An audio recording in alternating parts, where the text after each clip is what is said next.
Hey, I wanted to put together one more screencast to help you understand how you can create a graph that shows pre-survey or pre-test compared to post-test results with students.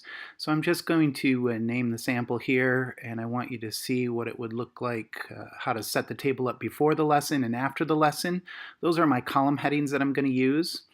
And I'm also going to just indicate the average student ratings that I want to create and place below in the different rows. So basically, I've got two questions that I want to consider. The first question that I have has to do with students' confidence. Confidence about doing well on this M step, and also how they're feeling in terms of whether they're feeling nervous or not.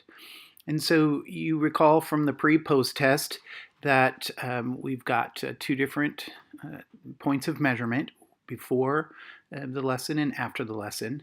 So once we have the rows labeled confidence of doing best and degree of feeling anxious, then we can go back to the pre-test, capture the average, and we notice that it was 4.8. Go back to the new spreadsheet that I've created and just add before the lesson the confidence of doing their best was 4.8 on average, and the nervousness, the level of nervousness that they were feeling was an average of 6.5. So go back to the new form and add 6.5 there, and that was before the lesson. After the lesson, now I'm going to the post test, and I'm doing the same thing to capture the averages, just highlighting the various values. And I can see that 7.5 is the average after the lesson, so go back to the spreadsheet and add it, and then go to 4.2, just rounding up to the nearest tenth, and after the lesson 4.2. So now I've got the data entered in that I want represented on the graph, and I can simply highlight the area where the graph, the data that will be included, and then find the little icon that indicates creating a chart. And so it creates a chart that looks like this. And you'll notice that right now blue is before and red is after lesson. I'm quickly adding a name here just to give this slide a title. Differences in students' thinking, something about as a result of the managing test anxiety. And so I want to reconsider how these columns are set up. And it makes more sense to flip the some of the categories here. So I'm going to switch the rows and columns. Now you'll see that I've got before the lesson and after the lesson, and I switched confident of doing their best and degree of nervous feeling.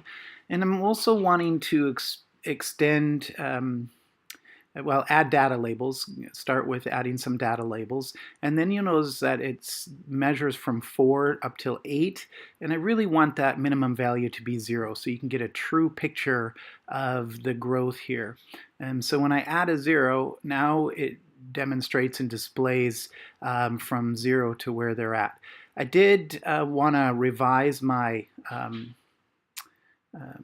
the labels both on the horizontal and vertical axis. I already added student ratings on the vertical axis, and I want to clarify on the horizontal axis that these are ratings over time, or somehow to indicate the timing of the measurement or the timing that students made these ratings, that one of them was before the lesson and one was after.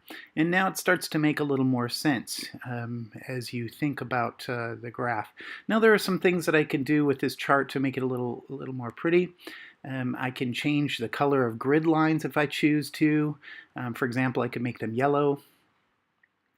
If I wanted to change the background of the slide, I could do that by clicking on it and just making some modifications to the chart area by changing the color there with the chart style.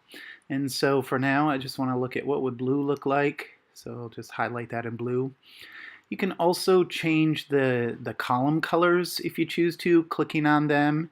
And also playing around a little bit, you can see that I'm just kind of looking for what I'm interested in, and I'm highlighting the confident about doing my best.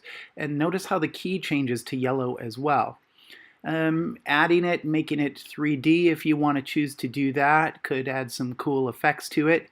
But then as I was thinking, I'm like, boy, I'm going to paste this into a data form, and that blue wouldn't look so hot. And then the different words that I've got probably shouldn't be in white, so I got to turn those back to black. And I'll make those revisions with all the different labels across so that when it shows up into the data form, it's going to show up fairly clearly for folks. I go all the way to the top.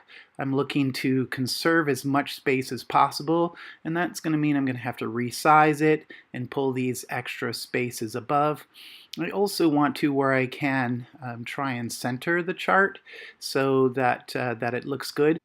Also consider that in the ask area of this chart, you're going to want to tell folks what the student ratings stand for, so that their confidence is rated from 1 to 10, in terms of 10 being very confident and 1 being not very confident. And the same with the degree of nervous feelings, that 10 is feeling very nervous and 1 is not feeling nervous at all. Finally, you might think about adding the results from the other 2 questions asked on the pre-post test that haven't been included yet. You certainly have some room, so if you want to do that, you could. And I hope this screencast was helpful to you as you think about presenting your findings.